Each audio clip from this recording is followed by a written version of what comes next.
Wouldn't it be wonderful if there was more forgiveness in this world, because it would make it a much better world if there was?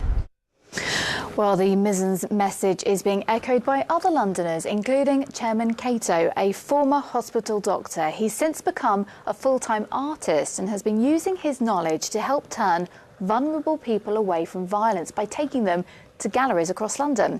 Well, I spoke to Kato and one of his mentored teens as well, Henry Owusu, who has since become a filmmaker and photographer. I spoke about their project and their partnership together. It's quite an unusual story, and obviously for me I just think it's normal because it's just me and just what I did, but obviously it's attracted a lot of interest and I've become a public speaker off the top of it. I mean, basically it was really difficult. I never hide that. I didn't have it worked out.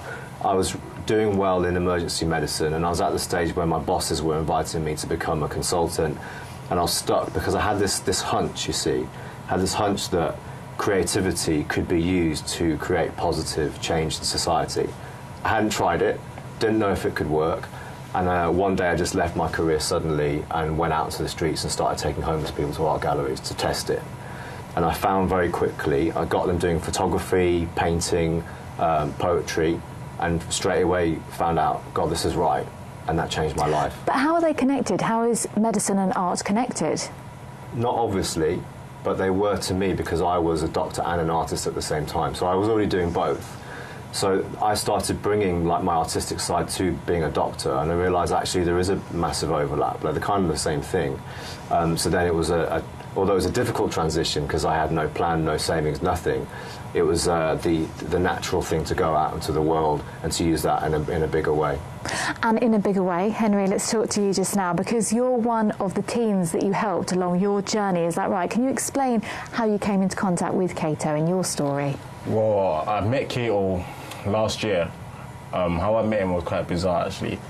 Like, there was music playing in my back garden. They had a radio setup. So I went to go just look at what's going on, and I met some man called Mike, and he was like, oh yeah, this is what he does, and I was interested, so he gave me his card. A few months later down the line, they introduced me to Kato, told me what he does, and I was interested because at the time I was lost and I didn't know what to do, what I wanted in the future and how to get about it due to the circumstances that was going on. So we just had one-to-ones like every week, catch up, and he'll like help me build my path, really and truly make me understand a few things I didn't understand before. And tell us about your path now, because you're doing exciting things, aren't you, with film and production? Yeah, currently I'm doing my own company on YouTube called The Wait TV, where I provide a platform for young aspiring people.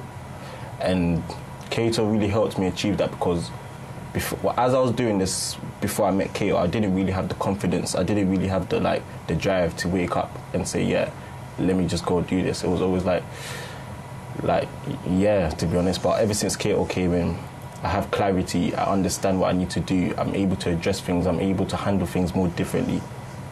And had you not met Kato, what do you think your story would have looked like?